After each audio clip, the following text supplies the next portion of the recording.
Student, I am Divya Kathiriya and जैसे कि हम लोग कंटिन्यू करें हमारा chapter number 4 standard 12 and is that organising.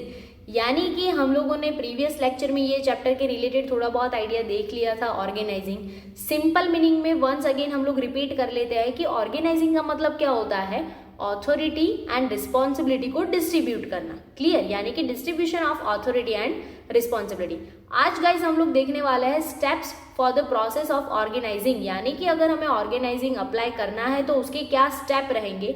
और आप सब लोग जानते हो और हम लोगों ने आगे भी देखा है एक दो बार कि स्टेप जो होता है, प्रोसेस जो होता है वो कंपलसरी हमें लाइन टू लाइन ही लिखने पड़ते हैं। यानी कि अगर एक आध पॉइंट भी आप अप एंड डाउन करते हो तो वहां से आपको मार्क्स नहीं मिलेंगे। तो ये गाइस आपको खास रिमेंबर करना है कि सारे स्टेप लाइन टू लाइन यानी कि ऑर्डर में ही होने चाहिए। क्लियर, फर्स्ट वन स्टेप देखते हैं कि अगर हमें ऑर्गेनाइजिंग अप्लाई करना है तो हमारा पहला स्टेज क्या होगा, तो है classification of objectives. Of course हमारे पास गोल होगा तो आगे बढ़ेंगे ना, अगर गोल ही नहीं है, ऑब्जेक्टिव ही नहीं है तो हम लोग किसके लिए ऑर्गेनाइजेशन फिट करेंगे, किसके लिए स्ट्रक्चर बनाएंगे। क्लियर, यानी कि फर्स्ट वन हमें क्या करना है, क्लासिफिकेशन ऑफ ऑब्जेक्टिव। क्लियर, तो उसमें देखते हैं before formation of a structure it's necessary to decide the clear goal and proper understanding. यानी कि स्ट्रक्चर बनाने से पहले हमें हमारा गोल प्रॉपरली डिसाइड करना पड़ेगा और उसको प्रॉपरली समझना भी पड़ेगा। फिर ऐसा नहीं है कि चलो भाई हम लोगों ने बात बात में बोल दिया कि हमें 10 करोड़ का प्रॉफिट चाहिए यही साल। क्लियर, अब उसको कंप्लीट करने के लिए क्या क्या पापड़ बेलने पड़ते हैं वो सब हमें देखना पड़ेगा कि भाई वो ऐसे ही बोलने से तो आ नहीं जाएंगे, उसको पूरा समझना पड़ेगा कि क्या प्रोसेस करेंगे, कैसे फॉलो होगा, कहाँ से कहाँ ले जाएंगे, क्या मैनेजमेंट होगा, क्या पॉलिसी होगी, ये सब कुछ रिसर्च करके हमें रखना पड़ेगा। Clear, define a main and सब गोल्स, यानी कि हमें हमारा मेन गोल भी डिफाइन करना पड़ेगा परफेक्टली और उसको कंप्लीट करने के लिए जो सपोर्टिव गोल हम लोग प्रिपेयर करते हैं यानी कि सब गोल्स, उसको भी हमें डिफाइन करना है and it should be properly interpret, और उसको प्रॉपरली इंटरप्रेट भी करना है। फिर ऐसा बोल नहीं देना है कि ये हमारा मेन गोल है और उसको अचीव करने के लिए ये सब गोल हमें प्रिपेयर करना है। उसको कैसे प्रिपेयर करना है, कब क्या एग्जीक्यूट करना है, वो सब भी हमें इंटरप्रेट करना पड़ेगा। क्लियर, और फिर है establishment of a proper goal is the first step toward proper organising. यानी कि हमारा एस्टेब्लिशमेंटिंग का जो प्रोसेस है वो हमारा क्या है, फर्स्ट स्टेज है। अगर आपका ऑब्जेक्टिव ही प्रॉपर क्लियर नहीं है तो आप आगे का प्रोसेस में क्या करोगे, कंफ्यूज होके या फिर ऐसा भी हो सकता है कि आपको डिजायर रिजल्ट मिले भी या फिर ना भी मिले। तो उससे बेटर है कि आप स्ट्रक्चर प्रिपेयर करने से पहले प्रॉपर ऑब्जेक्टिव डिसाइड कर लो।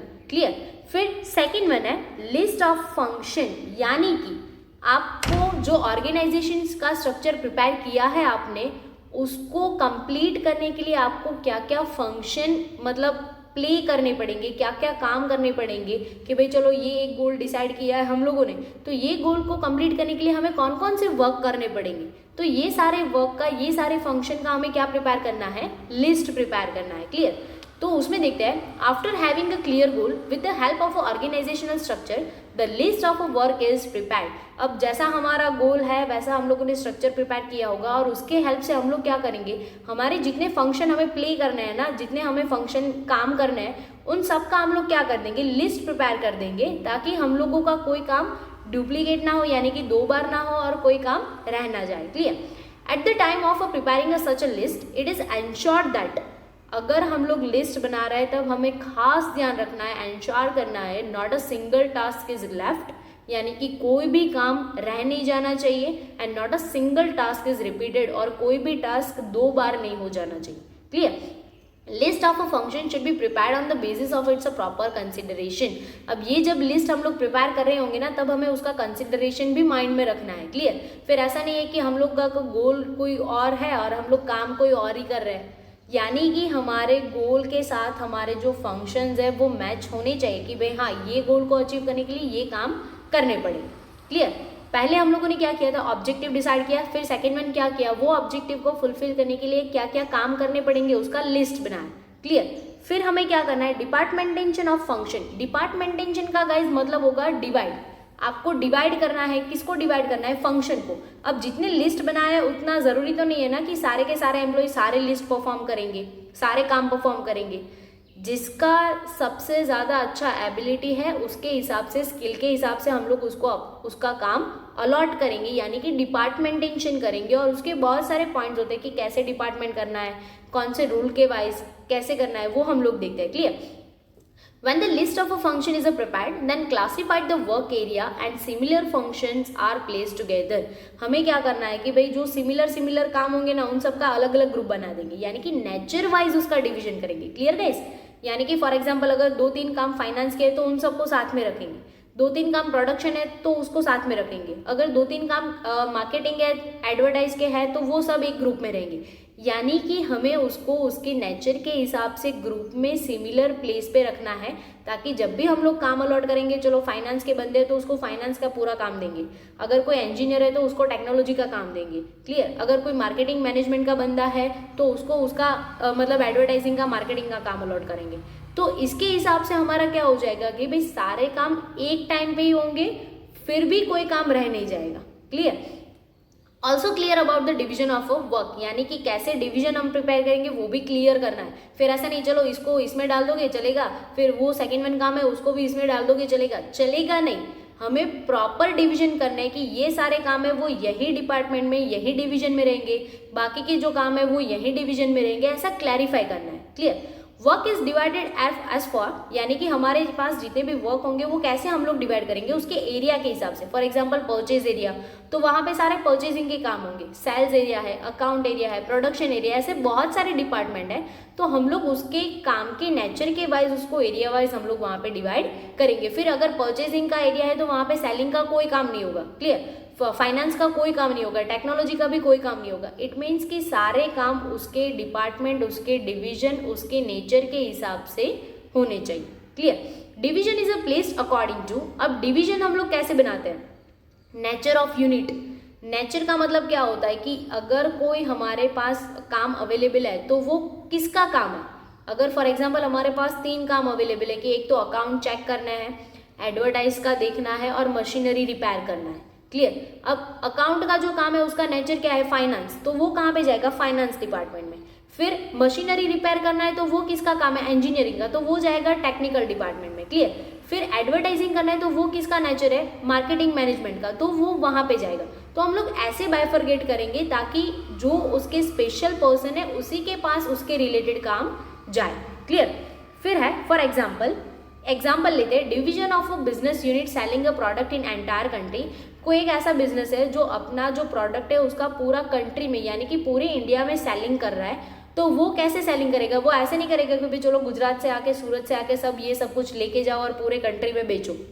वो क्या करेगा, अपने अलग अलग सेंटर अडॉप्ट करेगा कि भाई मेरा इतना एरिया जो है गुजरात का जो है वो मैं पूरा यहाँ पे कवर करूंगा, फिर जो साउथ का जोन है वो एरिया वहाँ पे कवर होगा। क्लियर?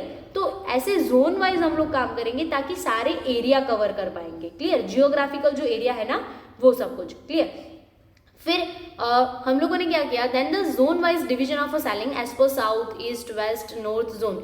यानी कि अगर हमें पूरे कंट्री में सेल करना है तो हम लोगों को ऐसे डिवीजन करने ही पड़ेंगे, क्योंकि एक ही सेंटर से पूरे कंट्री का मैनेजमेंट करना बहुत ही मतलब वर्कलोड वाला काम हो जाएगा। क्लियर? लेंथी हो जाएगा।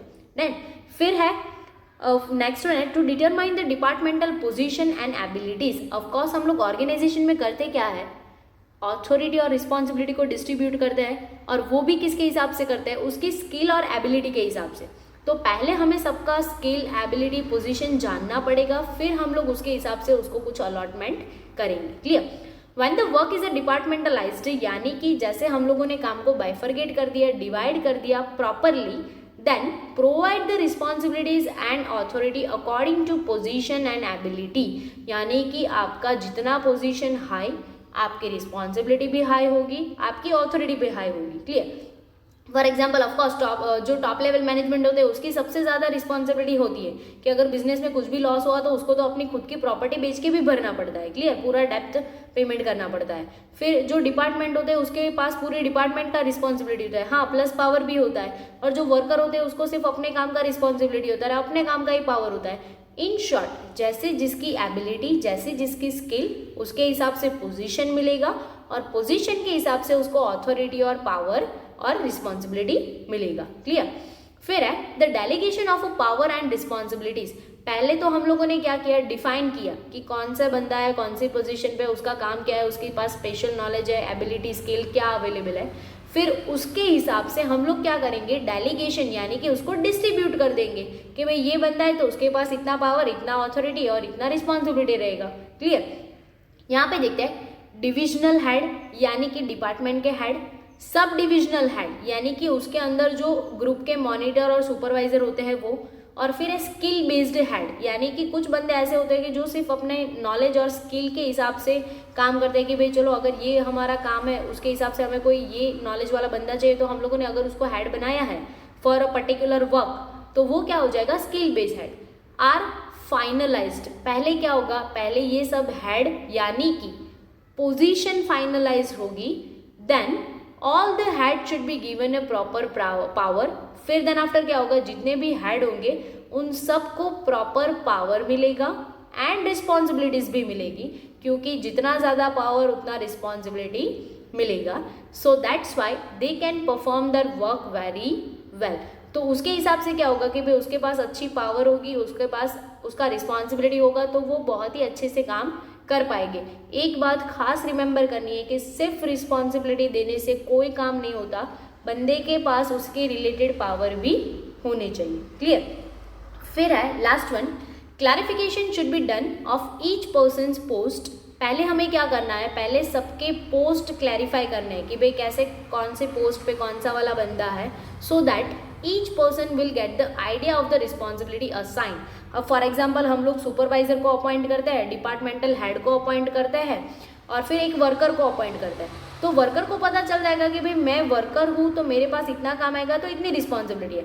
सुपरवाइजर को पता चल जाएगा कि मैं सुपरवाइजर हूँ कि मेरे नीचे इतने 10 लोग काम कर रहे हैं तो मुझे उसका रिस्पॉन्सिबिलिटी भी देखना है और अपना खुद का भी देखना है। डिपार्टमेंटल जो हेड होगा उसको भी पता चल जाएगा कि मेरे ऊपर पूरे डिपार्टमेंट की रिस्पॉन्सिबिलिटी है। क्लियर। यानी कि आप जैसे सबका पोजीशन क्लियर करोगे, सबके दिमाग में अपनी अपनी रिस्पॉन्सिबिलिटी भी क्लियर हो जाएगी। क्लियर।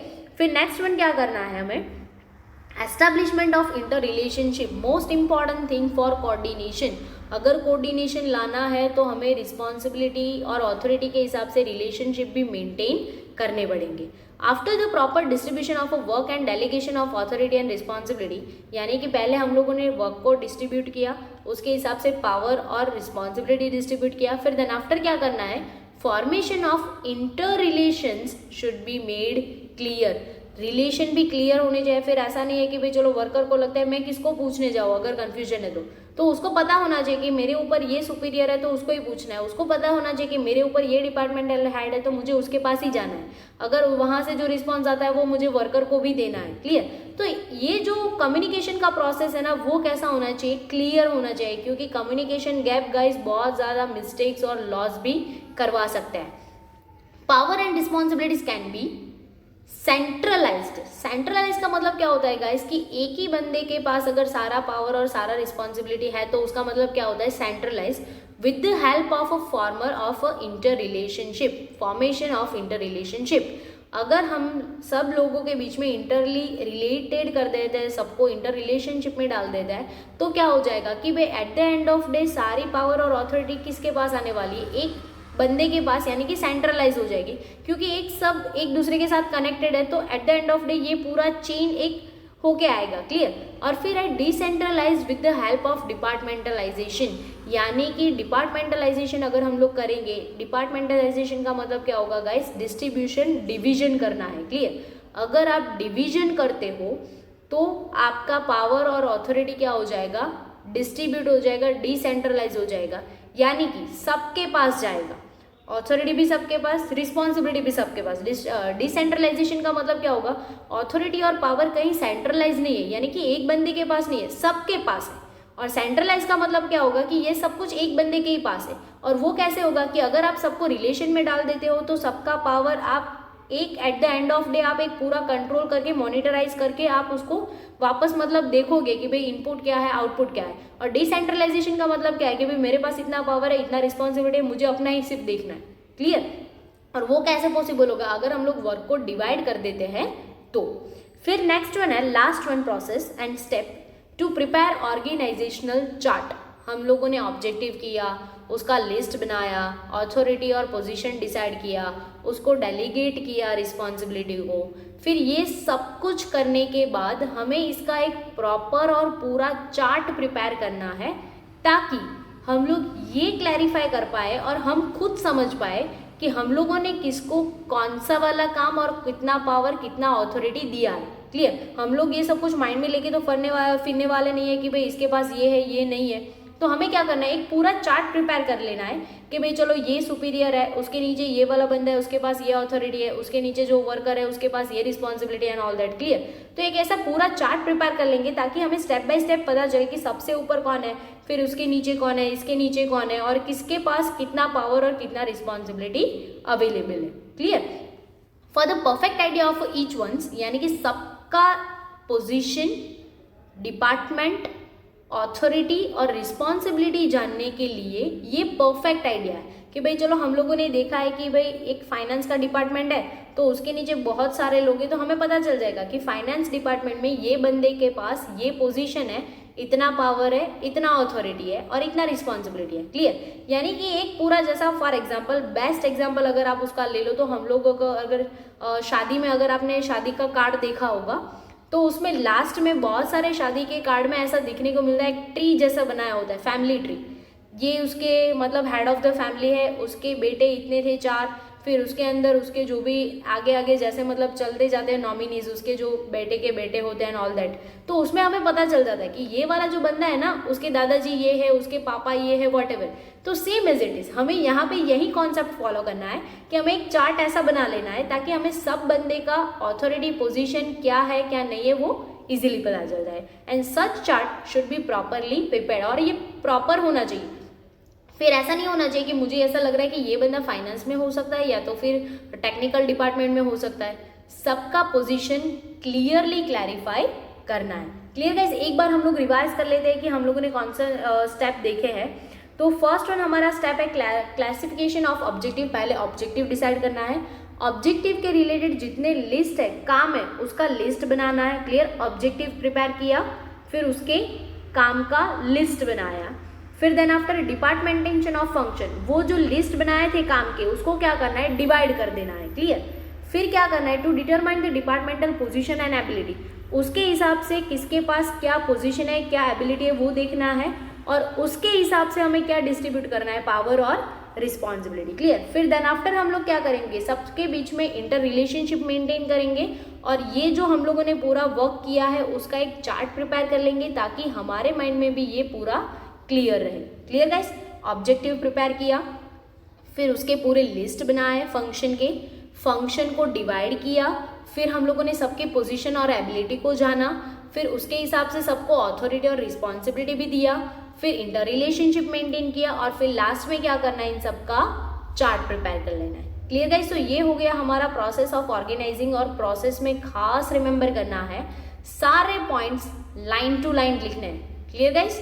ओके, तो आज का जो हमारा प्रोसेस है वो यहाँ पे खत्म हो चुका है, तो हम लोग आज का हमारा लेक्चर यहाँ पे खत्म करते हैं। बाकी का जो पोर्शन है वो हम लोग नेक्स्ट लेक्चर में देखेंगे। तब तक के लिए be happy and be safe and bye guys.